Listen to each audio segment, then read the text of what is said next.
اسلامی تعبیرات کے مطابق خواب میں چوری کرتے ہوئے دیکھنا ایک منفی علامت ہو سکتا ہے جس کی تعبیر مختلف پہلوؤں سے کی جا سکتی ہے۔ چوری کا عمل عمومی طور پر گناہ اور بے ایمانی کی علامت ہوتا ہے، اور خواب میں چوری کرنے کا مطلب یہ ہو سکتا ہے کہ آپ کسی قسم کی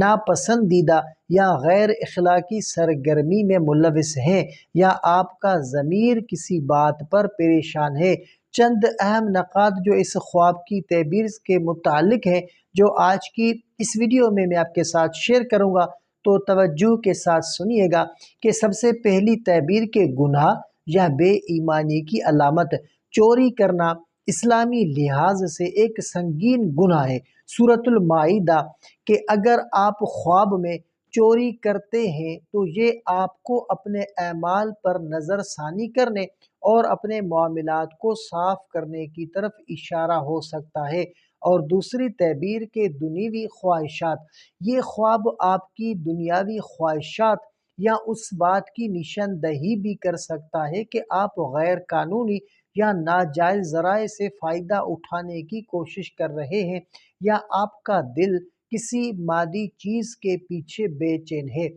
تیسرا تعبیر کے چوری کی علامت، اگر آپ خود چوری کرتے ہوئے دیکھیں تو یہ آپ کو اپنے اخلاقی معیار کو بہتر بنانے اور اپنی نیتوں کو صاف کرنے کی ضرورت کی طرف اشارہ وہ ہو سکتا ہے۔